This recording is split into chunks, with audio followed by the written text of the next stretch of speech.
Welcome here to TalkFCB and welcome back to the channel, guys. After last night's disappointment away at Athletic Club, what we have to do is get into some discussion. And coming up today, of course, we're going to address the concerning scenes that we saw last night regarding injuries to Ansu, Fati and also Pedri. But really importantly, we have to have the conversation again about Barca's veteran players, about the senior players in this team. Do they still belong there? Does Xavi need to make a change? And if he does, we're going to be talking about how he does that. But absolutely crucially, I've got a question for you guys. And today, I'm going to put it to you, and it is a question that, looking forward, could change the whole trajectory of the club's future, and it's a big one.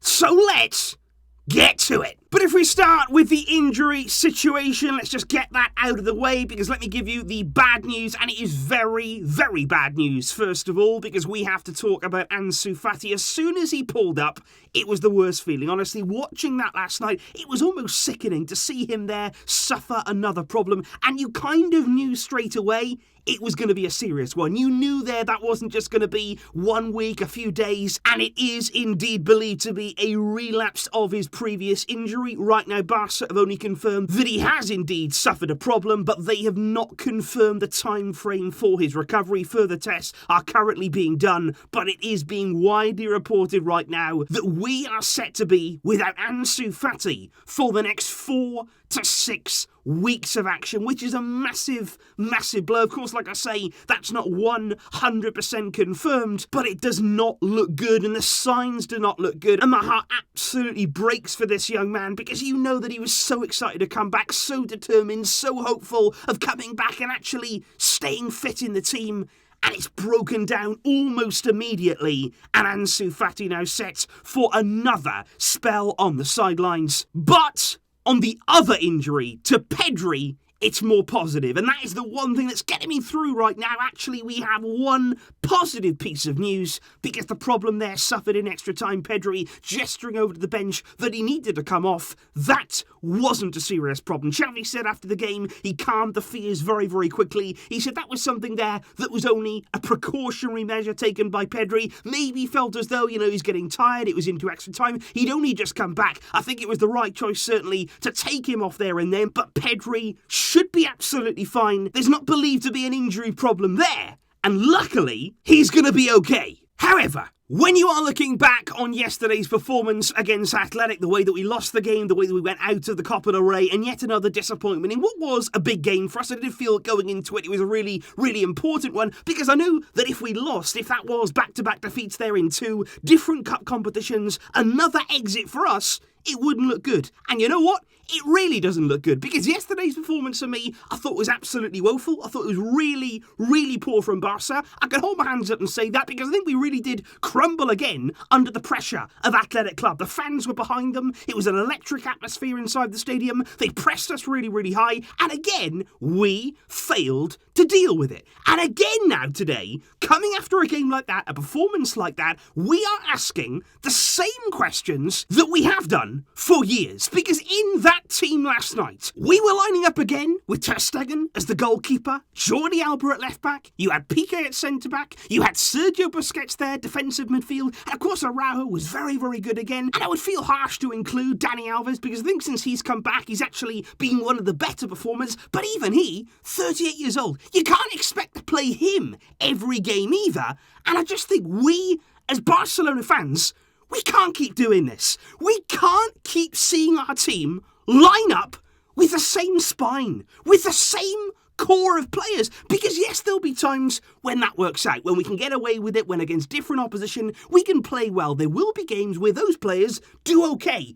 But when it really comes down to it, when it really matters, they're not there.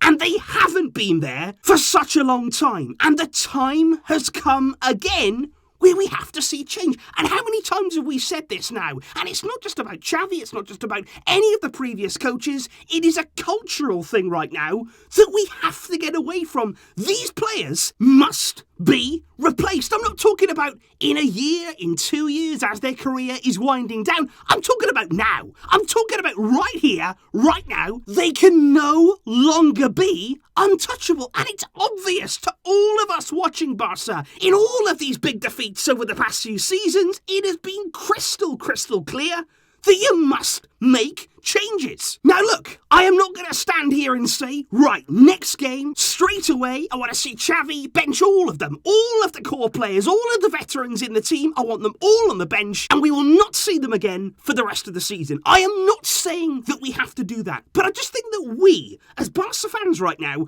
we want to see some sort of suggestion, some sort of evidence that change is about to be implemented. We want to see some evidence that their time is coming to an end. Because right now, we're relying on them. There is no evidence for me over these past few months, over these past few seasons. Every big game, every situation, they start. And there's no questions asked. There's no alternatives provided. That is the formula. And we simply do not change. And I just want to see a situation whereby maybe one of them goes to the bench. Maybe you try something different in one of the areas. Then maybe come the next game, you try something in a different area. I'm not saying do it all at once. I'm not saying tear the team apart. But you have to start somewhere and not start each and every one of them every single time. Now, we've spoken about this many times on the channel. We've spoken about this through many different coaches.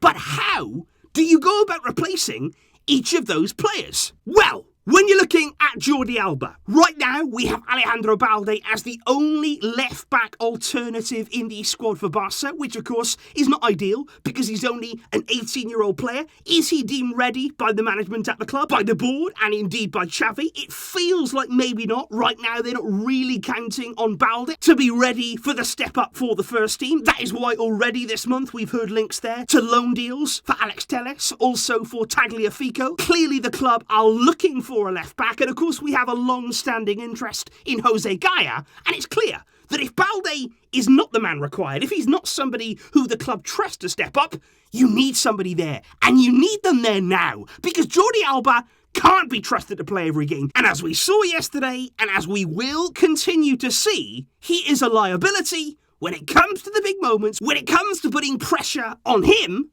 He doesn't deal with it anymore. Then, of course, there is Sergio Busquets. Now, of course, this is something that we spoke about even before the game had started yesterday. We spoke there about the fact that Busquets should not be untouchable in this team, that certainly his place should be up for grabs. We should be trying to see what else is out there, what we can see looking to the future. And, of course, you do think, like we said, about Frenkie de Jong being that natural successor. Would it be as a single pivot? Would it be about changing the dynamics of that midfield there and trying out something new with a double pivot? But also the problem that, in honesty, Xavi does have right now is that even when you look at Frenkie yesterday, you've got to be honest, you've got to be fair about this and say, you know what? He made 2 bad errors as well. He also did not cover himself in glory. He's also not playing well right now. And this is kind of some of the issues that we're also dealing with. Not only are the veterans not good, not dependable, but elsewhere, we need players right now who are ready to step into these roles and actually perform. But of course, you also need the regular chance to do that. And then there's Piqué. You think about replacing him at centre-back, bringing somebody in there in the starting line and putting Piqué on the bench. But right now, who actually is there? You think about Eric Garcia, who personally, if he was fit right now, I'd have him in there alongside Araujo at the centre of our defence. But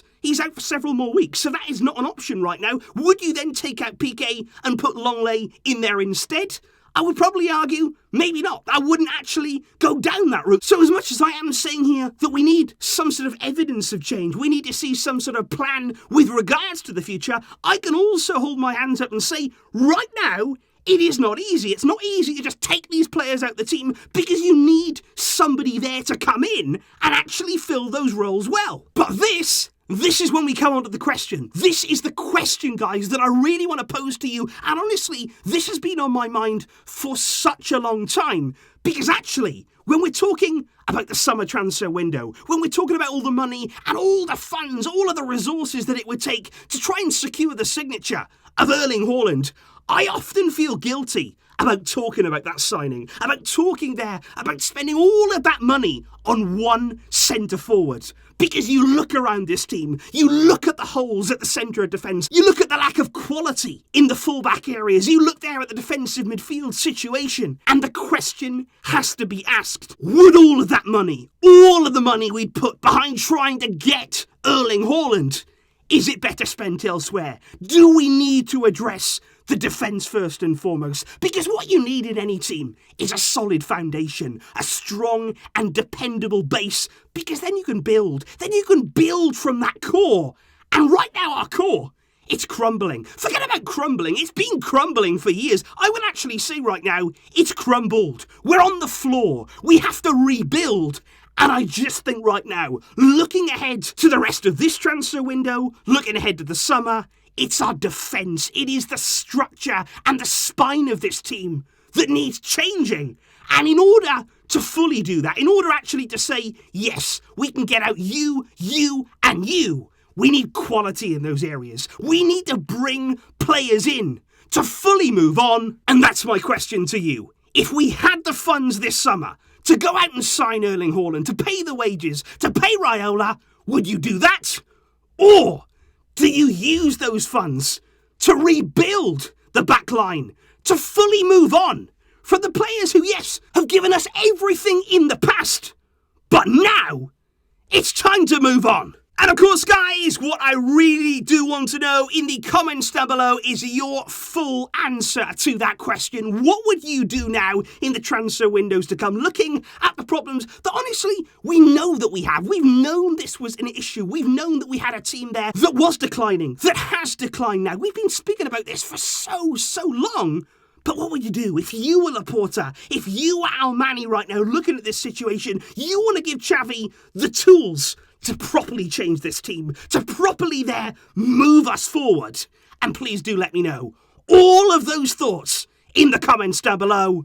I will of course see you soon, because there's lots more to come, and plenty more we've got to discuss. Thank you indeed, guys, for your support once again today. I will see you soon. But until next time, as always, Vizca El Barça.